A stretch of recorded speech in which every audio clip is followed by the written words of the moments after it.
My name is Nora Hale, and I have spent 43 years as a registered nurse. At 67, I am no stranger to exhaustion. Still, nothing I saw inside the hospital could prepare me for what waited at home that July evening. I had just finished a 12-hour shift on the medical floor, the kind of day when every call light blinks at once and every patient needs more than you can give. My body ached. But what stopped me cold was not fatigue. It was the sight on my front lawn. 2 duffel bags, both mine, sat neatly on the grass as if someone had arranged them for a yard sale. The porch light threw a pale circle over them, and taped to one handle was a sheet of paper with 4 sharp words scrawled in black marker, "From now on, garage only." For a moment, I thought I was hallucinating. I had checked vital signs for 12 hours straight. Maybe my mind was playing tricks. But no, the paper trembled in the night breeze, real as the stone in my stomach. My daughter-in-law's handwriting was unmistakable. I didn't knock on the door. I didn't cry, though my throat burned. I stood on the lawn and listened to the sprinklers hiss across the cul-de-sac, and I realized something with a clarity that steadied me. This wasn't a mistake or a warning. It was eviction dressed up as a family message. I pulled out my phone, snapped a photo of the note, and scrolled to the number I had saved weeks earlier for Birchwood Commons, the modest apartment complex near the lake. When the manager answered, my voice surprised me. It was calm, almost clinical. I asked if the studio was still available. She said yes. I told her I would take it. As I slid the paper into my bag and lifted the duffels into the trunk, a quiet anger replaced the shock. They thought they were casting me aside, but I knew better. What they had really done was open the door for me to fight back, with patience, with truth, and with every ounce of dignity I had left. I didn't look back at the house as I drove away. The porch light was still on, glowing against the pale siding like nothing unusual had happened. But inside, behind that door, I was no longer welcome. The bags in my trunk and the note taped to the handle had made that perfectly clear. The steering wheel felt slick in my hands, and I gripped it tighter, whispering under my breath just to keep steady. Drive, Nora, just drive. Birchwood Commons wasn't far, 15 minutes at most, but the distance felt like a country away. The building sat near the edge of Lake Briar, a squat brick structure with white trim and rows of narrow windows. I had toured it once months ago when I first suspected that Tessa's generosity about letting me live with them wouldn't last. Something in her voice when she said, "You can stay as long as you want," had carried an invisible expiration date. I'd listened. I'd prepared. That was the nurse in me. I never walked into a crisis without knowing the exits. The night manager, a petite woman named Mrs. Lee, opened the glass door in her slippers and robe. She looked startled to see me with 2 duffels hanging from my arms, but when I mentioned my name and the call I'd just made, her face softened. She slid the lease paperwork across the counter, and I signed with a steadiness that surprised even me. My hand didn't shake, not once. I pulled my debit card from my wallet and covered the deposit and first month's rent. She gave me a brass key with the number 2B stamped into it, and just like that, I had a place of my own again. The studio was nothing grand: beige carpet, a small galley kitchen, a single window that looked out on the lake, but it was mine. I set the duffels on the floor and stood in the middle of the room, breathing in the faint smell of fresh paint and pine cleaner. For the first time in years, I felt a strange kind of freedom. Lonely, yes, but solid. No one could order me to the garage here. No one could tape notes to my door. I didn't sleep much that night. I lay on the narrow bed provided with the unit, staring at the ceiling fan as it turned slowly overhead. My mind replayed the sound of sprinklers, the paper flapping in the wind. the way my chest had burned when I realized Tessa had carried my bags outside. She hadn't said it to my face. She had written it in black marker and taped it like a notice for trash pickup. That, more than anything, hurt. Not the eviction itself, but the cowardice. At dawn, I gave up on sleep and drove to Maple Diner, the kind of small-town place where the coffee is poured before you even sit down. Denise, the waitress who had worked there since I was young enough to bring Evan in for pancakes, recognized me right away. She didn't ask why I looked like I had slept in my clothes. She just set down a mug of steaming coffee, a plate of buttermilk pancakes, and a side of scrambled eggs. The smell alone steadied me. I thanked her quietly and ate every bite, feeling the food anchor me to the present moment. After breakfast, I sat in my car outside the diner and scrolled through my contacts until I landed on Evan's name. My finger hovered for a long moment. He was probably still asleep after a night shift. He worked maintenance for the city, and they often had him out repairing water mains until dawn. But this couldn't wait. I pressed call. He picked up on the second ring, groggy and confused. "Mom? Everything okay?" I could have told him everything right then. I could have poured out the story of the bags, the note, the humiliation of standing in my own yard like an unwanted tenant. Instead, I chose a calmer route. "I've moved out, Evan," I said. "I'm at Birchwood Commons now. Don't worry, I'm safe." There was a long pause. "Wait, you left? What happened?" "I'll tell you soon. For now, I just need you to keep your eyes open. Check the mail, look at the bank statements. Don't argue, don't announce anything. Just look. Let the numbers and the letters tell you the truth." He sounded unsettled. "Mom, you're scaring me." "I'm not trying to scare you," I said gently. "I'm trying to protect you. Just promise me you'll check. Then we'll talk." Another pause. Heavier this time. Finally. He exhaled. "Okay, I'll check." When I hung up, I leaned my forehead against the steering wheel. A quiet relief washed over me. I hadn't given him accusations, only instructions. That was enough for now. I had planted the seed. The truth would do the rest. That night in my studio, I unpacked my clothes into the narrow dresser and set my nursing shoes by the door. The apartment felt bare, but not empty. It held possibility. As I folded the last shirt, I whispered to myself, "This is where the fight begins." And for the first time in months, I didn't feel powerless. I felt prepared. Evan didn't call me back that day. I knew he wouldn't. My son had a habit of burying himself in work whenever something uncomfortable crept too close to the surface. It was his way of coping. Fix the pipes, fix the traffic light, fix anything but the tension inside his own home. I didn't press. I went to my shift at Lakeview General, cared for my patients, and let the silence stretch. Sometimes silence is the best pressure.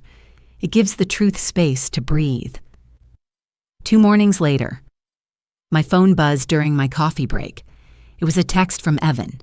Found a letter in the mailbox. Credit card company. Didn't know we had a new account. Can I call later? My pulse quickened, but I kept my reply simple. Yes, call after dinner. That night, his voice carried a mixture of confusion and unease. "Mom, the letter's in my name, but I never opened a card with this bank. Tessa's been handling all the bills. She says it's easier that way." "Read me exactly what it says," I told him. He shuffled papers on his end, then began, "Welcome, Mr. Hale, to your new Platinum Rewards account. Your credit line is $5,000. Thank you for choosing." His voice cracked. "I swear, Mom, I didn't sign anything." "You don't need to convince me," I said quietly. "What matters is you have proof. Put the letter in an envelope and seal it. Don't throw it away. Don't confront her yet. Just hold on to it." He sighed into the phone. "I feel like a stranger in my own house." I closed my eyes, remembering the note taped to my bag. "I know that feeling," I whispered. "But you're not crazy. Paper doesn't lie." The following week, another piece surfaced. Evan called after work, his voice lower than usual, as though he didn't want the children to overhear. Tessa got a package. It was a graduation frame from some online store. The receipt was still in the box. It said, "Congratulations, Class of 2010, Northbridge College." Mom. She told me she finished her degree there, but the year doesn't even line up. She would have been 25 then. She told me she finished before she met me. I leaned back in my chair, letting the information settle. "Did you ever see a diploma?" "No. She said it was packed away after we moved. Honestly, I never questioned it." The folder began as a single envelope, the welcome letter from the credit card company, but it grew heavier with each passing week. Evan kept it tucked behind the tool chest in the garage, a place Tessa never bothered to search. Every time he slipped another document inside, he called me afterward, his voice tight with shame. I reminded him there was no shame in waking up. The only shame would have been refusing to see. One Wednesday evening, while I sat in my apartment with a cup of tea, he called. "Mom, there are 4 cards linked to my name. 4. And the balances." His breath rattled through the line. "Almost $23,000, all maxed, late fees stacked up.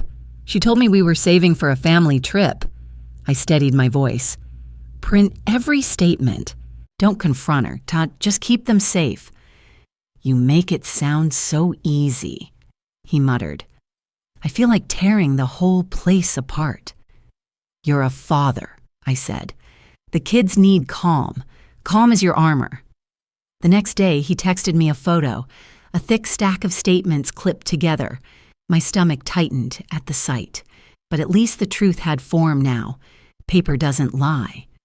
Soon after came the issue of her diploma. Evan followed my advice, contacting Northbridge College.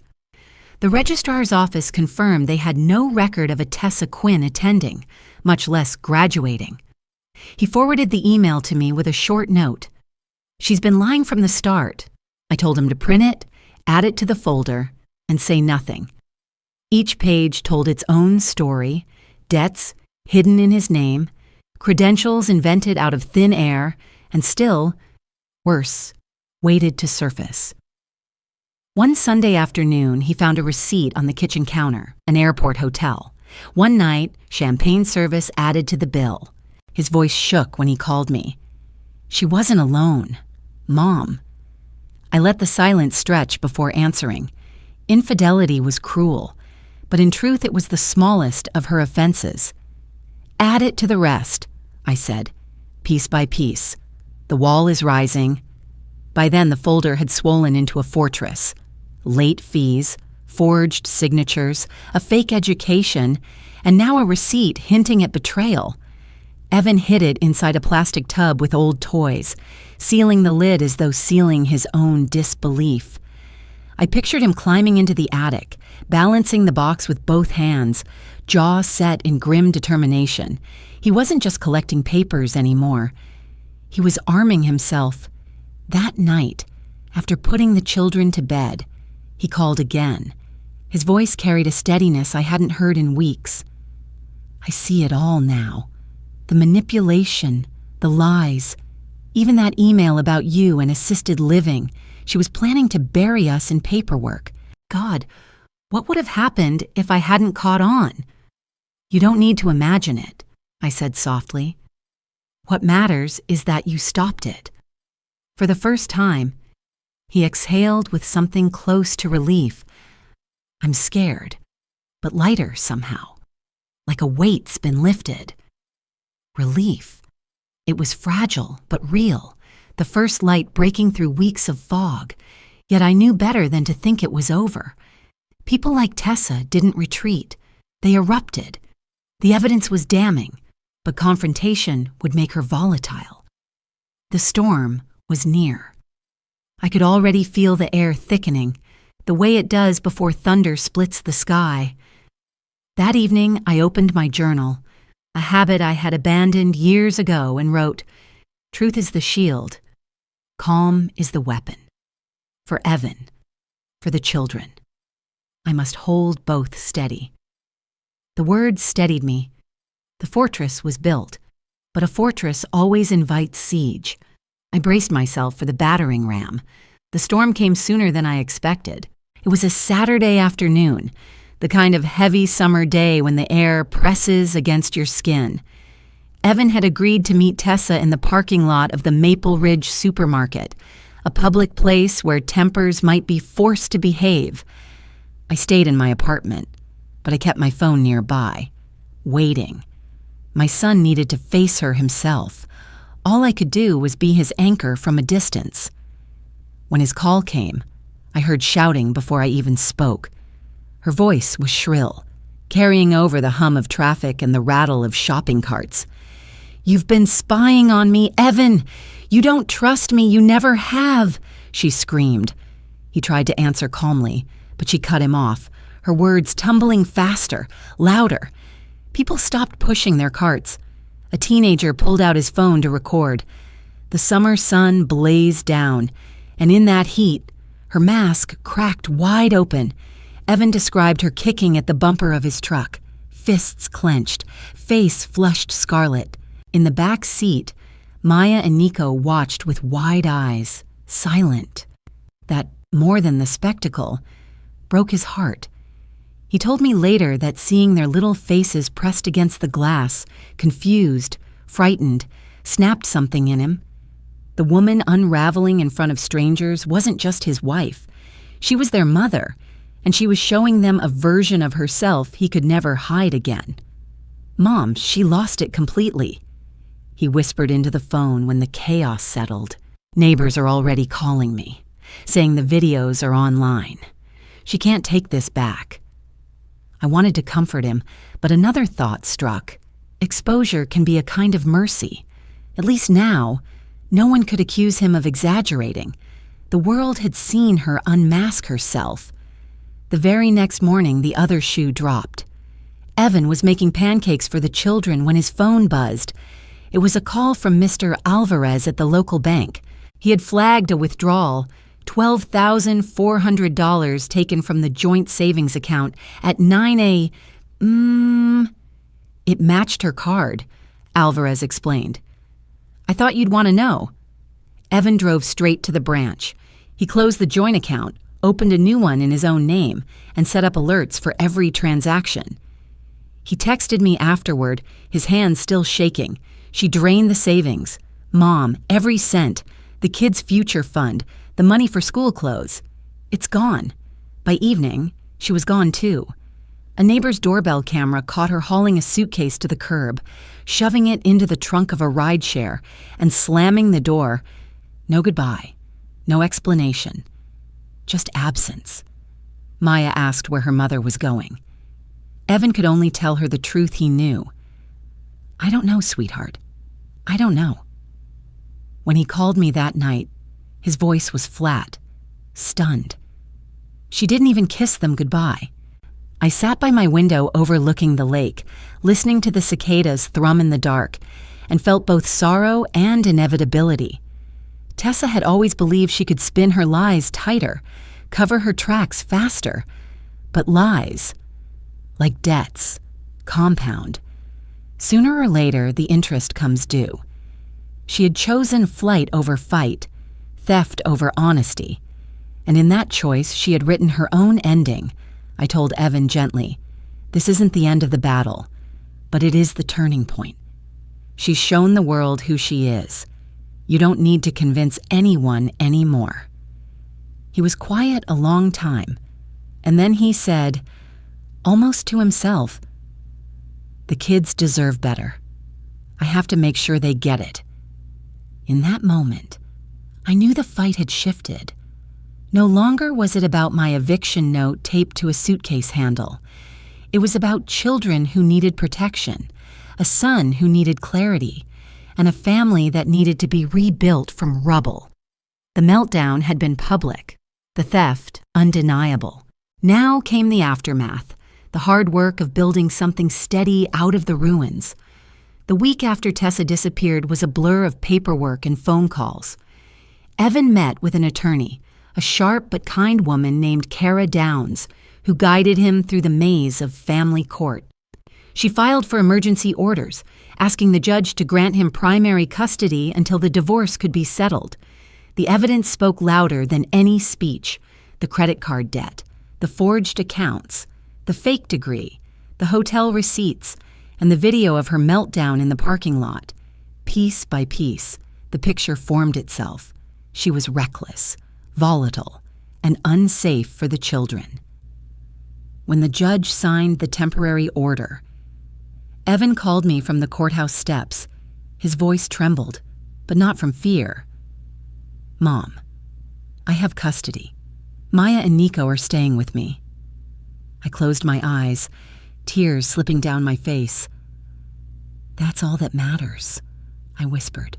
For the first time since the night I found my bags on the lawn, I felt the ground firm beneath my feet. Life didn't become easy overnight. There were still bills to untangle, creditors to face, and nights when the children asked why their mother wasn't home. But slowly, routine stitched itself back together. I moved in with them part-time, watching the kids before school, cooking dinner when Evan's shifts ran late. The studio at Birchwood Commons stayed mine, a sanctuary when I needed rest. But most nights I chose the noisy comfort of my son's kitchen table, homework scattered across it, the smell of dinner filling the air.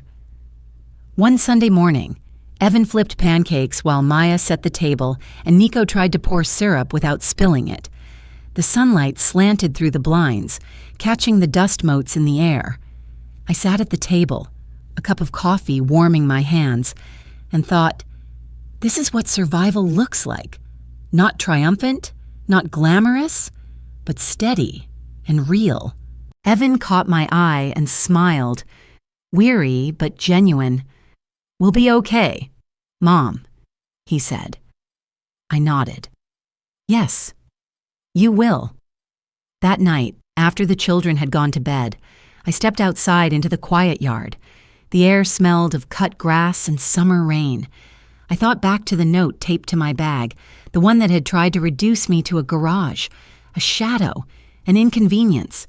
Instead, it had propelled me here, to a place where truth had taken root, where dignity had outlasted deceit. I whispered into the dark, as much to myself as to the world beyond the trees. When someone tries to bury you with lies, plant the truth and let it grow. The cicadas droned, the stars scattered across the sky, and I felt a calm I hadn't known in years. The battle had been brutal, but it had given me clarity. Boundaries are not walls, they are doors, and I had chosen which ones to lock and which to open. Behind those doors stood my son, my grandchildren, and the fragile but enduring strength of a family reclaimed. And for me, that was victory enough. Thank you for watching. If you enjoy these family drama and revenge stories, please subscribe and join me for more every day.